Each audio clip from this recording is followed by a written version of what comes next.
out those 5 technical benefits followed up by the commercial benefit. Number 1, 26 AI. You can run 26 AI in Oracle database multi-cloud without any restrictions, without any licensing restrictions, without any technical or factoring. The entire suite is available. So that's 26 AI. Number 2, Exadata. You can run now Oracle database on Exadata in multi-cloud. When I say this, it is not possible to run Exadata on EC2, on Exadata as an RDS or as Google VM. So those are the unique benefits. The third is RAC. The RAC is only available with Oracle database multi-cloud. It is not available on EC2, on Azure VM or Google VM or RDS. Fourth is advanced security, end-to-end security, the way we are doing things like SQL firewall, data safe, post-quantum cryptography, only available with Oracle database multi-cloud. And finally, autonomous database.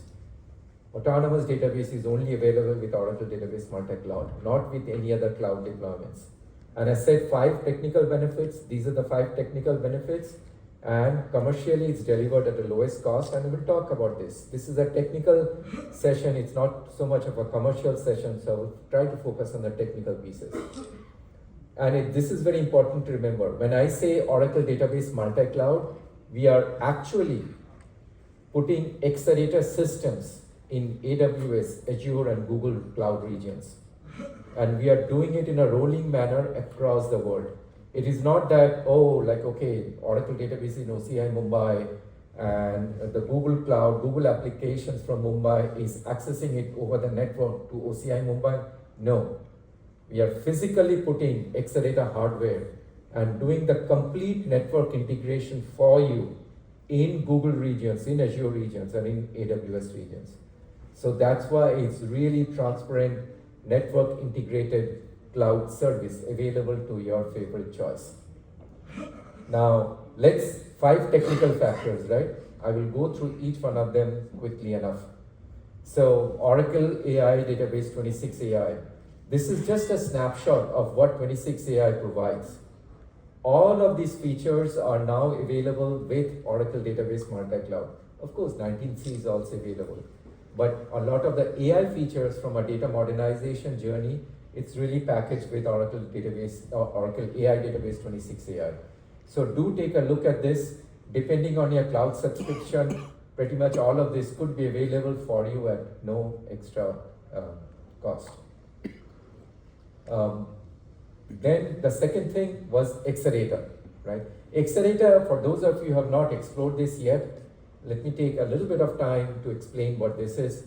Today, for example, if you run Oracle database on premises, you may choose your favorite OS, you may choose your favorite hardware. It could be Dell, HP, now you choose your favorite network, could be Juniper, could be Cisco, and then your storage could be EMC, and then like another choice of backup and recovery could be again data domain and whatnot.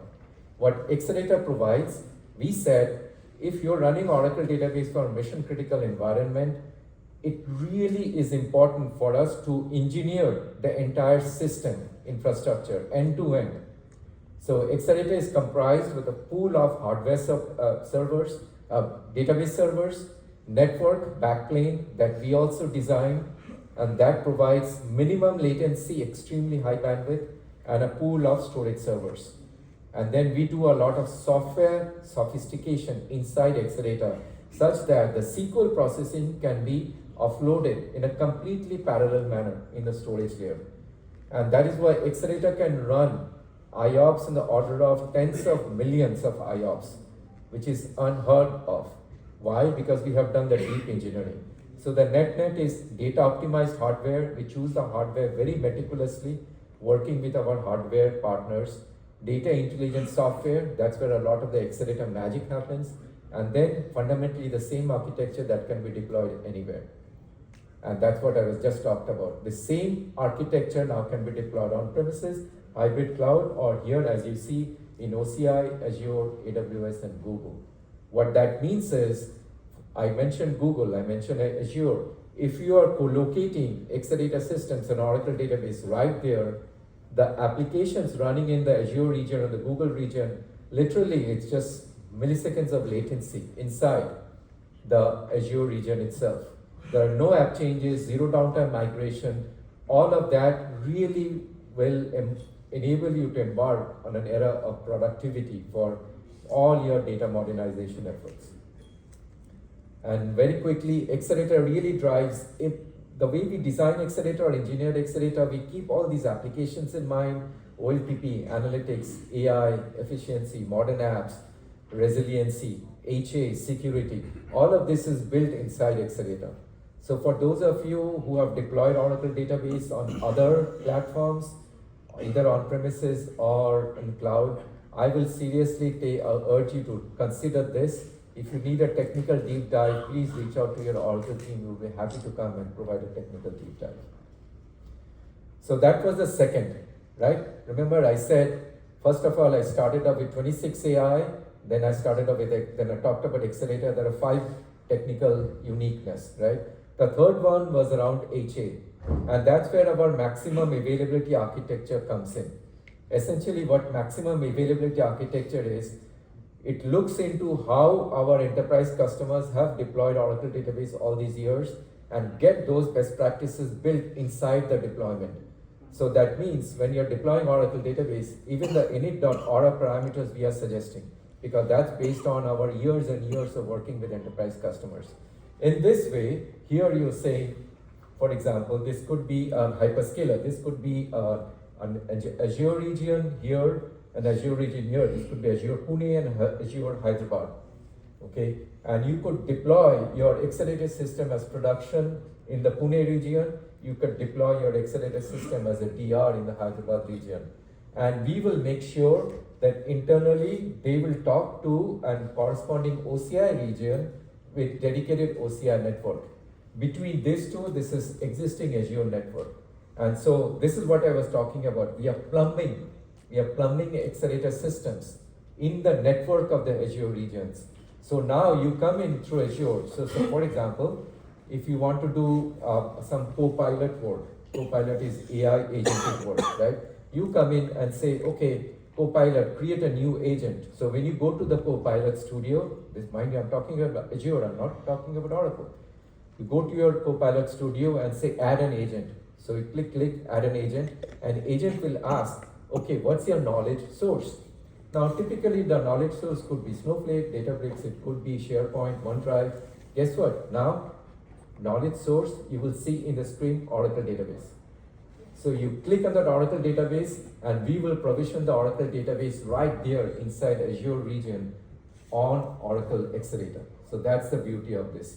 So with this complete rack for scalability and fault tolerance, active data guard for application continuity and DR, and zero data loss with autonomous recovery service. This also is very important, autonomous recovery service. Keep that thought in mind. I will be mentioning this when I talk about security. Yes, autonomous recovery service. Why this is important? See, when you look at the way cloud backup works, or even any other backup works, right? You say, hey, like it's Sunday night, let's do a weekly full backup. Your database is 10 terabytes, 50 terabytes, 10 or 50 terabytes full backups. Takes time, right? Now it's Monday night, Tuesday night, Wednesday night, you're doing daily incremental backups. What happens? Now it's Thursday, hey, let's restore the Tuesday night backup. What will you do? You go back to the last full backup, which is Sunday, and then apply the Monday backup and then the Tuesday backup. All of this is very time consuming. Autonomous recovery service, what it does is it provides protection at the transaction level, at the redo level. So that means literally you can do only one full backup and never again any other full backup. And we take care of all the blocks in a very snapshot hierarchy. That means it could be Thursday night and you say, hey, let's restore the backup. You never need to restore a full backup and apply incrementals. You can synthesize the backup and restore it right there. That's why, because we protect it at the redo level, it's a zero data loss backup solution. And we also have facilities where you can move your backup to a clean room, a clean tenancy right inside the cloud, which means ransomware protection. Your production databases could be impacted, but nobody could touch the clean room because it's network isolated. Data is always encrypted. And that leads to the defense in depth security for multi-cloud. As I mentioned, in our cloud and multi-cloud, all Oracle database data is encrypted. Nobody can access that. People, even if they access the data, they cannot read the data because the data is encrypted. And the way some of our security features are integrated here, TDE, OCI Vault, this really has end-to-end security for all your enterprise needs. And at the back end, you're backing up to autonomous recovery service, which is where ransomware protection comes in. Example of our continuing work with hyperscalers. We launched this with OCI Vault, which is the Key Vault integration. Now customer said, hey, I'm using Azure Key Vault, I'm using Google Key Vault. It's okay. We did at the back end integration with those corresponding CSP, cloud service provider key vaults, which means now when your database is started, you can choose your vaults. You can say, I'm fine with Azure Key Vault. Okay, you can use your Azure Key Vault. We do the back-end integration. You don't have to worry about this. Yes, please. You mentioned about OCI Vault. Yes. For an example, if you have moved your data yes. From your production to the vault, yes. Just a scenario if the data is corrupted or if it is ransomware attack, could there an analysis be done inside the vault itself? So what the vault it does. So the question is, what's the impact of OCI Vault if the data is impacted through ransomware? What the vault does is protecting the keys. It does not contain the data itself.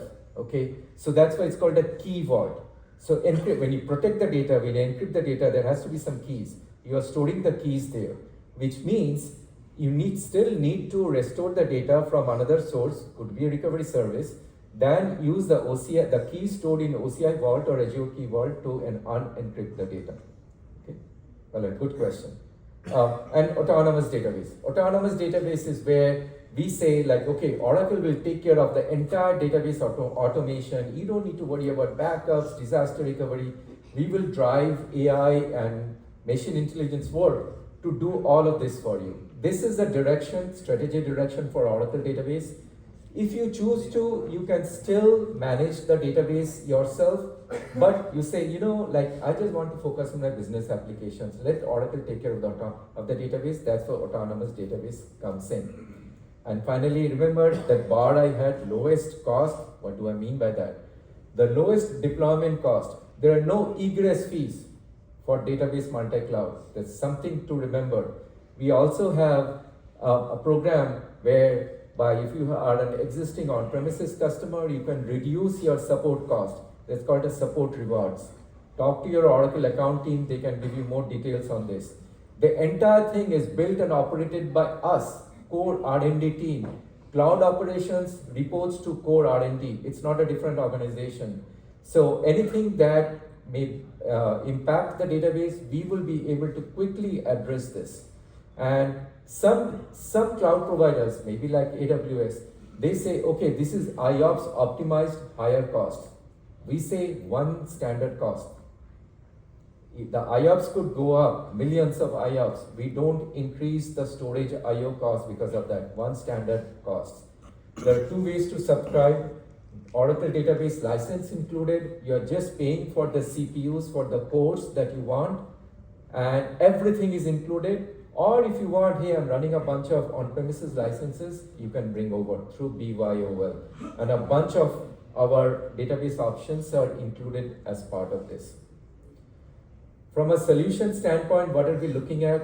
You say, okay, Ashish, now I'm really excited. This is 2026. I want to do AI work, but I really like Gemini. I really like Vertex. I really like AWS Bedrock. We have done the integration at the back end, so you can come in and through, let's be Google, through Gemini Studio, you can build a Python application using LLMs directly with Vertex AI, and the backend will be the Oracle database. So now you can do AI work directly on Oracle database. So there is no AI hallucinations because you are developing AI applications on business data. And that's where retrieval augmented generation comes in. For those of you who attended the keynote earlier, Tirthankar, my peer, he talked a lot about this integration. What we have done, we have made this integration extremely transparent and integrated for you. And so this could be the architecture, right? So this is an AWS architecture. If you want, take a picture of the QR code. This URL there, it goes into the step by step. How in AWS you can build a chatbot using AWS technologies, not Oracle, using AWS technologies, but with the Oracle database in the background. This is using Amazon Bedrock embeddings. That's the Titan model. Amazon Bedrock LLM at the back end is calling Anthropic Cloud for LLM and integrated them back to the Oracle database using the vector embeddings inside the database. So, from a multi-cloud standpoint, that's what we love to say. The walled gardens have come down. This is really the gardens have come down. This is our region rollout plan. I've highlighted the India regions for Azure. It's kind of like offset here. So the Google Cloud, Mumbai is available, Delhi is coming up. And for AWS, the 2 AWS regions are also coming up very fast. So very quickly, customer momentum. There has been a tremendous customer momentum. Fidelity, Vodafone, they are all embracing this. So do take a look at some of these. These are well-published stories here. And industry experts, analysts also are weighing in very favorably because they see like all these years there have been certain restrictions. You can run this, you can run that, but now there are no such restrictions. You can run it extremely smoothly and build modern AI applications using your existing services with Oracle database data. So fundamentally, really, if you're looking at data modernization, this is the way to go. This will drive performance, availability, security in a complete multi-cloud environment without any restrictions. And this is the time to bring in new AI workloads. I have said enough. This is the time to listen to my esteemed co-speaker. Ashish, one small question on